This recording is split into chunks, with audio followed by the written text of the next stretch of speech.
पुत्रदा एकादशी पूस शुक्ल पक्ष। युधिष्ठिर ने पूछा, हे कृष्ण, अब आप पूस माह के व्रत के बारे में समझाइए। इस दिन कौन से देवता का पूजन होता है तथा उसकी क्या विधि है। श्री कृष्ण बोले, हे राजन, पूस शुक्ल पक्ष की एकादशी का नाम पुत्रदा एकादशी है। इसका पूजन विधि पूर्वक करना चाहिए। इस व्रत में नारायण भगवान की पूजा करनी चाहिए।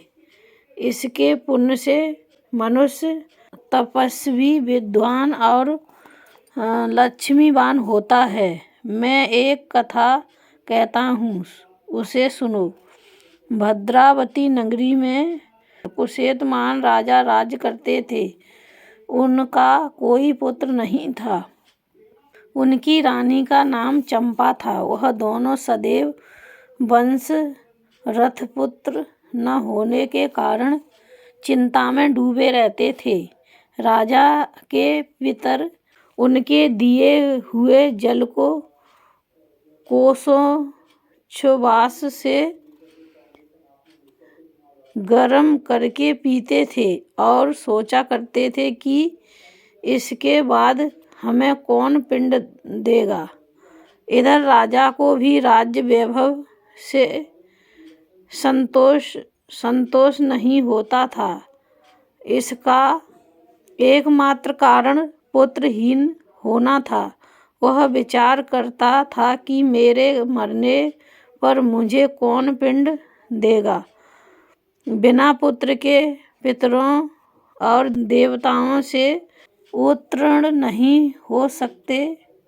जिस घर में पुत्र न हो वहाँ सदैव अंधेरा ही रहता है। इसलिए मुझे पुत्र की उत्पत्ति के लिए प्रयत्न करना चाहिए। पूर्व जन्म के कर्मों से ही इस जन्म में पुत्र और धन याद मिलते हैं। इस तरह राजा रात दिन इसी चिंता में लगा रहता था।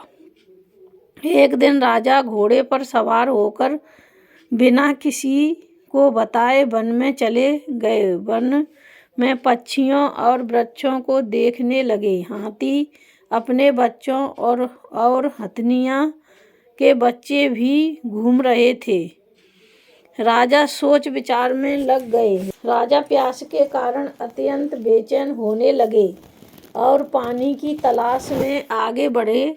कुछ ही आगे जाने पर उन्हें एक सरोवर मिला। उस सरोवर के चारों तरफ मुनियों के आश्रम बने थे। उस समय राजा के दाहिने अंग फड़कने लगे। राजा मन में प्रसन्न होकर सरोवर के किनारे बैठे हुए मुनियों को देखकर घोड़े से उतरे और दंडवत करके उनके सन्मुख बैठ गए। राजा को देखकर मुनीश्वर बोले, हे राजन, हम तुमसे अत्यंत प्रसन्न हैं। तुम इस जगह क्यों आए हो, सो कहो। राजा ने उनसे पूछा, हे मुनीश्वरों, आप कौन हैं और किस लिए यहाँ हैं।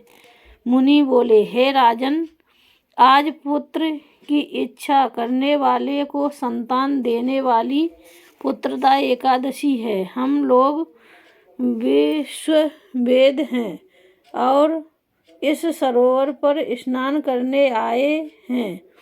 राजा बोले, हे मुनीश्वर, मेरे भी कोई पुत्र नहीं है। यदि आप मुझ पर प्रसन्न हो तो एक पुत्र का वरदान दीजिए।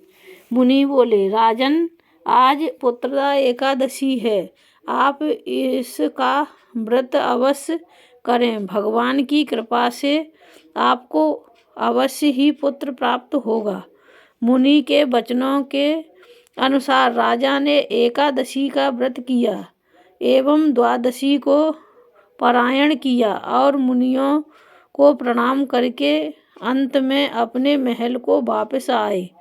अंत में रानी ने गर्भ धारण किया और 9 माह के पश्चात उसके एक पुत्र रतन पैदा हुआ। वह राजकुमार अंत में अत्यंत वीर, धनवान, यशस्वी और प्रजापालक हुआ। भगवान श्री कृष्ण बोले, हे युधिष्ठिर, पुत्र प्राप्ति के लिए पुत्रदा एकादशी का व्रत करना चाहिए। जो मनुष्य इसका महात्म्य स्मरण व पठन करते हैं उनको स्वर्ग मिलता है। कथासार, पुत्र न होना बड़ा ही दुखपूर्ण है, उससे भी दुखपूर्ण है पुत्र का कुपुत्र होना। अंत, सर्वगुण संपन्न और सुपुत्र पाना दुर्लभ है। ऐसा पुत्र उन्हें ही प्राप्त होता है जिन्हें साधु संतों का आशीर्वाद प्राप्त होता हो तथा जिनके मन में ईश्वर की भक्ति हो। इस कलयुग में सुयोग्य पुत्र प्राप्ति का उत्तम साधन पुत्रदा एकादशी का व्रत है। बोलो एकादशी मैया की जय। बोलो एकादशी मैया की जय।